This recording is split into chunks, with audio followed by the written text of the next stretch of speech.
నమస్తే welcome to special topic ఏపీలో రాజకీయాలకు సంబంధించి ప్రజలంతా కూడా ఉత్కంఠగా ఎదురు చూస్తున్నారు ఏ జిల్లాకు సంబంధించి ఎన్ని సీట్లు ఏ పార్టీకి వస్తాయి ఏ అభ్యర్థి ఏ పార్టీ తరపున పోటీ చేస్తాడనేటటువంటిది దీనికి సంబంధించి ప్రస్తుతం ఏదైతే శ్రీకాకుళం జిల్లాకు సంబంధించి చూసుకుంటే గనక శ్రీకాకుళం లోక్సభ స్థానానికి సంబంధించి బలాబలాలు ఎలా ఉన్నాయి ఏ పార్టీకి ఎలాంటి బలం ఉంది అలాగే అక్కడ గతంలో పనిచేసినటువంటి ఎమ్మెల్యేలు కావచ్చు అలాగే శ్రీకాకుళం స్థానం నుంచి ఎంపీ కావచ్చు అలాగే ప్రస్తుతం అభ్యర్థులకు సంబంధించి అలాగే అక్కడ ఉన్నటువంటి సామాజిక వర్గాలకు సంబంధించినటువంటి సమగ్ర సమాచారం అందించడానికి మనతో సిద్ధంగా ఉన్నారు డిఏఆర్ సుబ్రహ్మణ్యం గారు నవ్యాంధ్ర ఇంటలెక్చువల్ ఫోరంకు సంబంధించి చైర్మన్గా ఉన్నారు. 9లో బొడ్డేపల్లి సత్యవతి గారు కాంగ్రెస్ పార్టీ తరఫున 16,000 ఓట్లతోటి గెలిచారు. అప్పుడు ప్రజారాజ్యం తరఫున పోటీ చేశారు తమ్మినేని సీతారాం గారు. ఆయన ఓడిపోయారు. 2వ స్థానంలో ఉన్నారు, ఆయన ఓడిపోయారు. తమ్మినేని సీతారాం గారు 5 సార్లు తెలుగుదేశం పార్టీ తరఫున గెలిచారు. తెలుగుదేశం పార్టీ తరఫున 5 సార్లు గెలిచి మంత్రిగా చేసి గవర్నమెంట్ విప్గా చేసి 2009 ఎన్నికలకి ప్రజారాజ్యం పార్టీలో జాయిన్ అయ్యారు, ఓడిపోయారు. 2014 వచ్చేటప్పటికి ఆయన వైసీపీ పార్టీలో జాయిన్ అయ్యారు. జాయిన్ అయి పోటీ చేసి ఆయన బావమర్ది కోన రవికుమార్ మీద ఓడిపోయారు. అయితే కోన రవికుమార్కి వచ్చింది నారో మెజారిటీనే, 5,449 ఓట్ల మెజారిటీ మాత్రమే వచ్చింది. 2019లో మరలా బావమర్దులే పోటీ చేశారు. ఈసారి తమ్మినేని సీతారాం గారు గెలిచారు. 13,911 ఓట్ల మెజారిటీతో గెలిచారు. జనసేనకి 3,000 చిల్లర ఓట్లు వచ్చాయి. 2024 ఇప్పుడు జనసేన టీడీపీ అలయన్స్ ఉండబోతుంది. మరలా కోన రవికుమారే పోటీ చేస్తారు. ఇక్కడ తమ్మినేని సీతారాం గారు సిట్టింగ్ ఎమ్మెల్యేగా మరలా ఆయనే పోటీ చేస్తారు. అయితే తమ్మినేని సీతారాం గారు గెలవటం చాలా కష్టం. ఇక్కడ ఈ నియోజకవర్గంలో ఆయన చుట్టూ కూడా చాలా వివాదాలు ఉన్నాయి. ముఖ్యంగా స్పీకర్గా ఉంటూ స్పీకర్గా ప్రవర్తించకుండా సాధారణ శాసనసభ్యుడిగా ప్రవర్తిస్తున్నారు అనే ఒక వివాదం ఆయన మీద నడుస్తోంది. దానికి తోడు వివాదాస్పదమైన ఆయన ప్రకటనలు కూడా ఇస్తూ ఉంటారు. వీటన్నింటి వలన తమ్మినేని సీతారాంకి అక్కడ ప్రతికూలత ఎక్కువగా ఉంటుంది. కోన రవికుమారు చాలా బ్యాలెన్స్డ్గా ఉండే పొలిటీషియను, ఆయన గెలిచేదానికే ఎక్కువ ఆస్కారం ఉంది ఇక్కడ. తర్వాత నరసన్నపేట. ఈ నరసన్నపేటకి ఎమ్మెల్యే ధర్మాన ప్రసాదరావు గారి సోదరుడు ధర్మాన కృష్ణదాస్ గారు. ఈయన డిప్యూటీ చీఫ్ మినిస్టర్గా కూడా చేశారు జగన్మోహన్ రెడ్డి గారి ప్రభుత్వంలో. ఇది కూడా చాలా ఓల్డ్ కాన్స్టిట్యుయెన్సీ. 1952లో వచ్చింది. 2,08,000 ఓట్ల మెజారిటీ ఉన్నది, ఓటర్స్ ఉన్నారు ఇక్కడ. నరసన్నపేట, జులుమూరు, సరవకోట, పోలకి మండలాలు ఉన్నాయి ఈ నియోజకవర్గంలో. 1952 నుంచి 2019 వరకు 16 ఎన్నికలు జరిగితే 16 ఎన్నికల్లోనే బీసీలే గెలిచారు. బీసీయేతర అభ్యర్థి ఎవరు కూడా ఇక్కడ గెలవలేదు. ఇక్కడ పోలినాటి వెలమ, కాళింగ, తూర్పు కాపులు ఉంటారు. ఈ నియోజకవర్గంలో మరొక విశేషం ఏంటంటే 3 కుటుంబాలే ఆధిపత్యం వహిస్తాయి ఇక్కడ. మొదట్లో సింహ కుటుంబం ఆధిపత్యం వహించేది.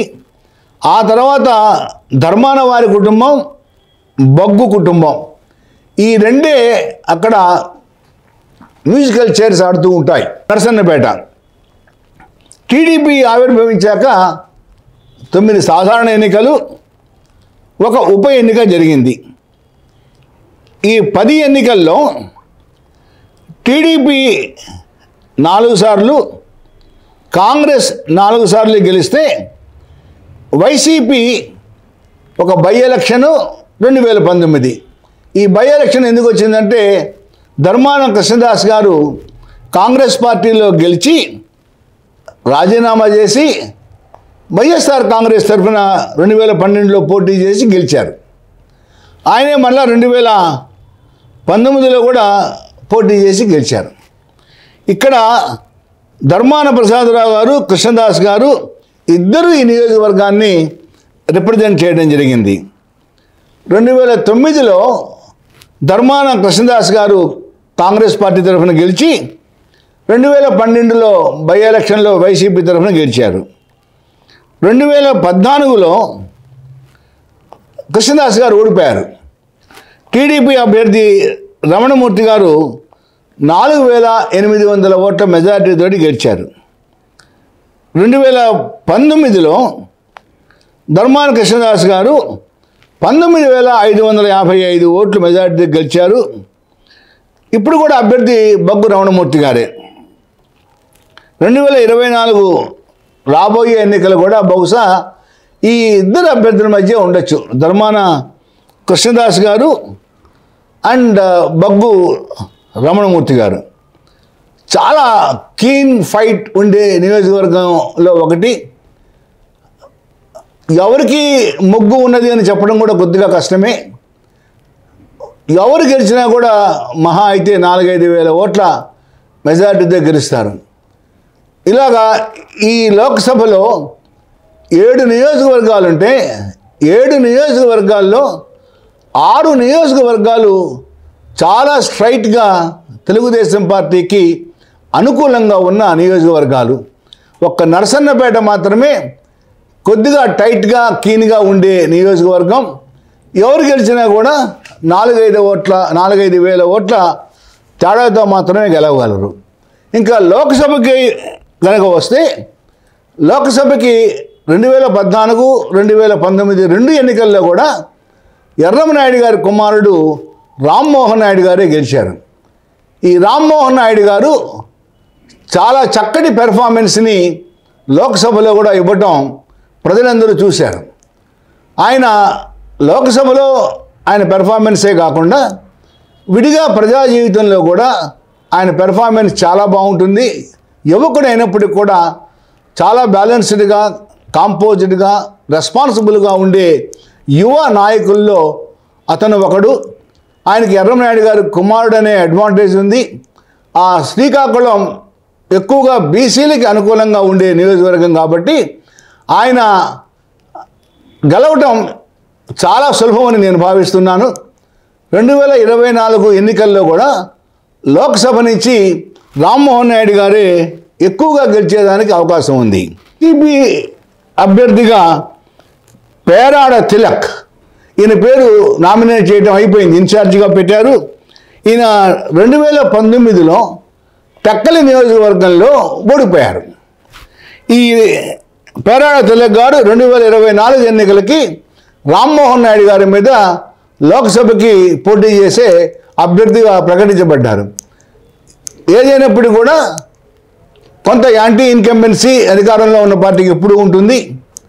ఆ anti incumbency plus Janasena TDP alliance advantage plus Rammohan Naidu individual performance, ఈ మూడింటితోటి ఈ నియోజకవర్గం రామ్మోహన్ నాయుడే గెలవడానికి చాలా దగ్గర అవకాశాలు ఉన్నాయని నేను భావిస్తూ ఉన్నాను.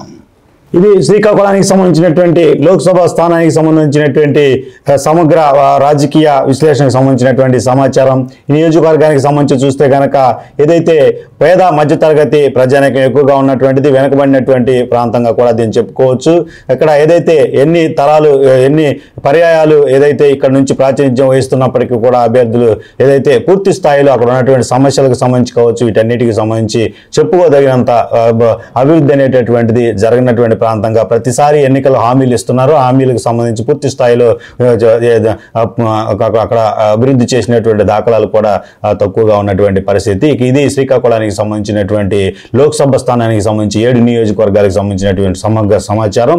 మరో లోక్సభ స్థానంతో మళ్ళీ కలుద్దాం. నమస్తే.